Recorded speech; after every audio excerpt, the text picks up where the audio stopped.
कहानी शुरू करते हैं, लेकिन शुरुआत से नहीं बल्कि बीच से।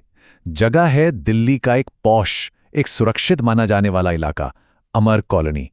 और यहां हुआ एक ऐसा जघन्य अपराध जिसने सबको सन्न कर दिया। अब पुलिस के लिए जांच की जो पहली और सबसे अहम कड़ी थी, वो थी ये 46 मिनट की टाइमलाइन। देखिए, सुबह 6:36 पर एक लड़का एक IRS ऑफिसर के घर में घुसता है और ठीक 7:22 पर वो बाहर निकल जाता है।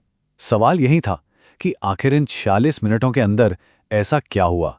और जब वो IAS अफसर और उनकी पत्नी जिम से वापस आए तो घर के अंदर का जो नज़ारा था उसे देखकर उनके पैरों तले जमीन खिसक गई। उनकी 22 साल की बेटी की बेरहमी से हत्या कर दी गई थी। तो अब आते हैं उस सबसे बड़े सबूत पर, जिसने, आप यकीन नहीं करेंगे, कुछ ही घंटों में इस पूरे केस की गुत्थी को सुलझा दिया। और वो था CCTV फुटेज। कैमरों में क्या दिखा? एक लड़का पीली शर्ट पहने हुए बड़े ही आराम से, बड़े कॉन्फिडेंस के साथ कॉलोनी में घुस रहा है। वो फोन पर बात कर रहा था और कमाल की बात यह है कि रास्ते में कुछ लोगों से वो ऐसे रुका, ऐसे बात की जैसे मानो वो उन्हें पहले से जानता हो। और जैसे ही लड़की के माता पिता ने वो फुटेज देखा, उन्होंने 1 सेकंड में उसे पहचान लिया।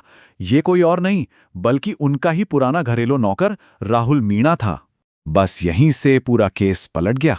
अब सवाल ये नहीं था कि किसने किया, सवाल ये था कि कातिल को कैसे पकड़ें। और एक और चौंकाने वाली बात सामने आई। देखिए, घर में घुसने से पहले राहुल ने काली पैंट और जूते पहने थे, लेकिन जब वो बाहर निकला तो उसने सफेद पैंट और चप्पलें पहनी हुई थीं। और तो और उसकी पीठ पर एक बैग भी था जो आते वक्त नहीं था।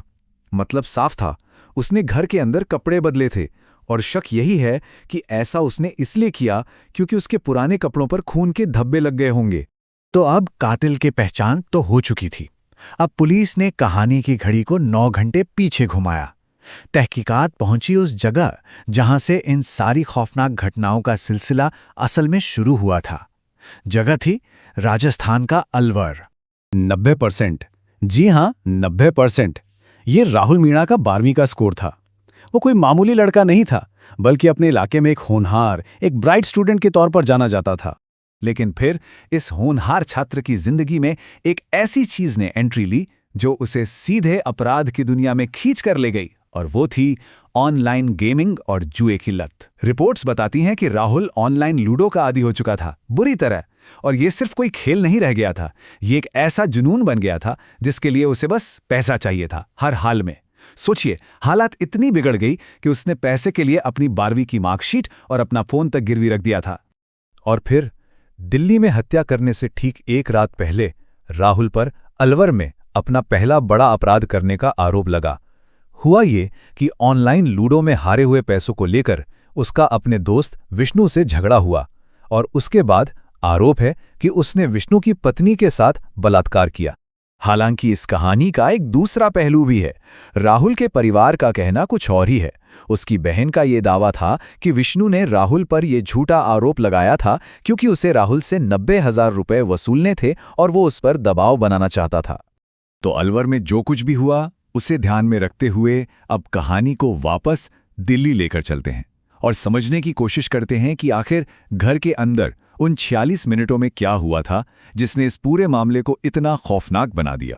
अब देखिए, क्योंकि राहुल वहां पहले काम कर चुका था तो उसे घर की एक एक बात पता थी।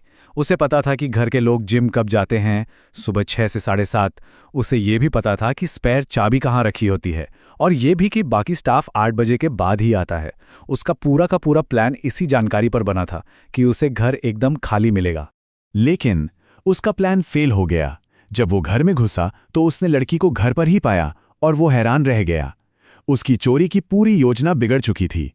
आरोप है कि इसके बाद उसने लड़की के साथ जबरदस्ती की और फिर एक फोन चार्जर के तार से गला घोंटकर उसकी जान ले ली।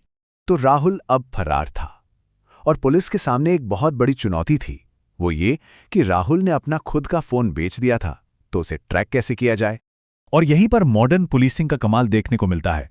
देखिए, पुलिस ने क्या किया। राहुल का अपना फोन तो था नहीं, तो पुलिस ने अलवर वाली विक्टिम से चुराए गए फोन को ट्रैक करना शुरू किया।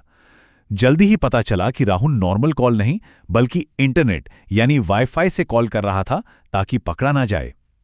पुलिस ने देखा कि वो बार बार अपने चचेरे भाई को कॉल कर रहा है। बस उसी वाईफाई सिग्नल को ट्रेस करते करते पुलिस उसकी लोकेशन तक पहुंच गई, और वो लोकेशन थी द्वारका का एक होटल।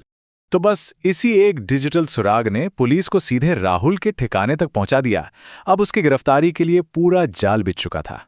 सोचिए, हत्या के सिर्फ 12 घंटे के अंदर पुलिस की एक टीम ने द्वारका के उस होटल पर छापा मारा और राहुल मीणा को धर दबोचा।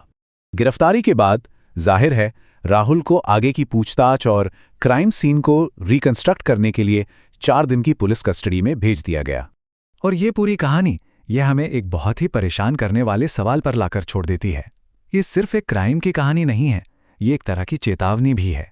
सवाल अब क्या हुआ या कैसे हुआ इससे भी बड़ा है। सवाल है क्यों हुआ। आखिर 90% नंबर लाने वाला एक होनहार लड़का ऑनलाइन जुए की लत और पैसों के लालच में इतना अंधा कैसे हो गया कि वो एक बेरहम कातिल बन गया।